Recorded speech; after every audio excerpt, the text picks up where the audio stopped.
Okay, so we're going to start talking about geometry and measurement. So the first thing that we need to talk about is the different types of shapes that we're going to see. And one of them would be quadrilateral. So quad just meaning four. So it's got to have four sides. And so a rectangle, a parallelogram, and a trapezoid, they're all quadrilaterals. Okay. And so it's got four sides and then two sets of equal sides first. So the rectangle, the formula, and remember, you have this on your star chart, area equals base times height. Okay, so the base times the height. Now remember, because we're multiplying, it doesn't matter which one is the base and which one's the height when you multiply. So if this one was 3 and this one was 2, if I multiply 3 times 2, I get 6. If I multiply 2 times 3, I get 6. Either way, I'm going to get 6 as my answer. So remember, that's the commutative property. So no matter which way I do it, I'll still get the same answer. So I wouldn't get too worried if you're just doing a rectangle. Okay. Now, when we get to a parallelogram, it's still the same formula. The only difference is the height isn't a piece of it. Okay. If you look, it kind of looks like a triangle right there. And so because of that, you don't want the height. You need the height to be a straight piece. It can't be this slant. So it's not going to be this. It can't be that. It has to be the vertical piece that creates a 90-degree angle with that. So if it doesn't create a 90-degree angle, because like right here, I can't make a 90-degree angle over there. That's not going to work. Okay. So it has to be the height right there. All right. And so then you would do the same thing, the base times the height. Now the trapezoid is a little different. So we're going to do, it's going to be 1/2, and then you're going to multiply it by base 1 plus base 2 times the height. Now here's the thing.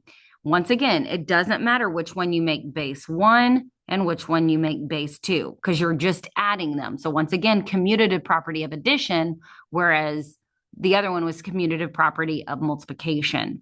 Okay, so you're going to add the bases and then you're going to multiply by the height. Remember, the height is a vertical piece where it intersects and makes a 90-degree angle.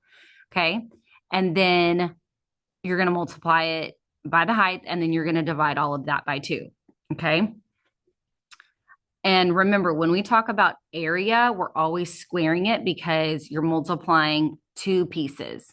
Okay. All right. So we're also going to talk about triangles. All right. And one of those, so triangles can look very different. So this is a triangle, this is a triangle, and this one here's a triangle. They all look different, but they're all the same. And the formula for that is area equals 1/2 base times height. Okay. Now on this triangle, because it's showing us the height is once again where it creates a 90-degree angle. So it's the height. Okay.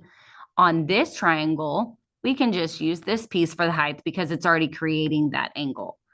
Now on this bottom triangle, we don't have a 90-degree angle, so we can't, so that's a slant, so I don't know. So what you do is you create that height out here, and so that creates a vertical piece for you to do that, okay? So a triangle is decomposed from a rectangle that is cut in half diagonally. So if you think about it, and I'm going to draw this, and it's not going to be a perfect, but if I cut it in half diagonally, well, let me use a different color for that.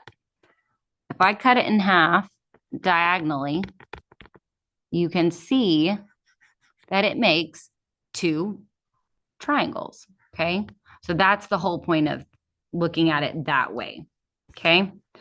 All right. Let's move on. All right. It says find the area of the base B.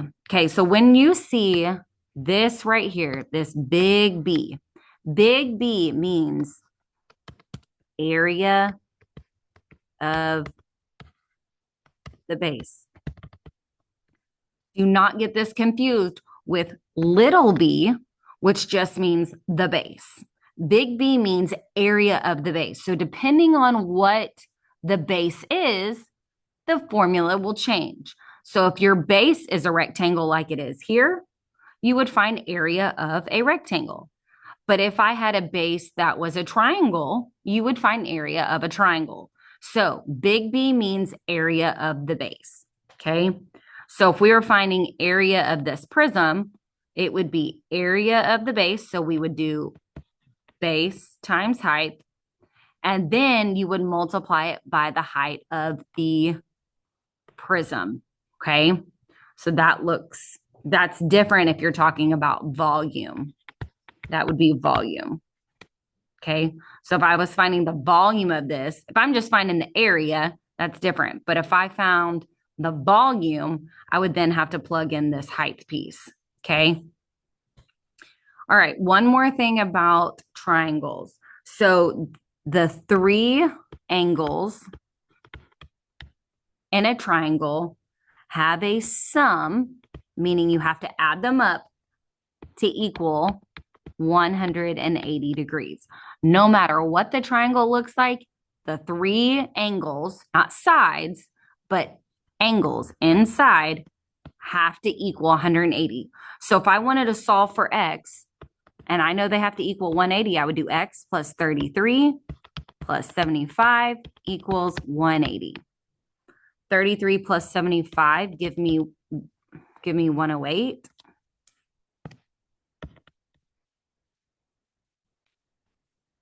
And then I'm going to subtract 108 on both sides because it's just like solving an equation. That's why we set it up. So 180 minus 108 gives us 72 degrees. So that other angle is 72 degrees. Okay. And then the last piece of information that you need to know is the sum of any two sides. So side lengths, not sides, but side lengths in a triangle must be greater than the third side.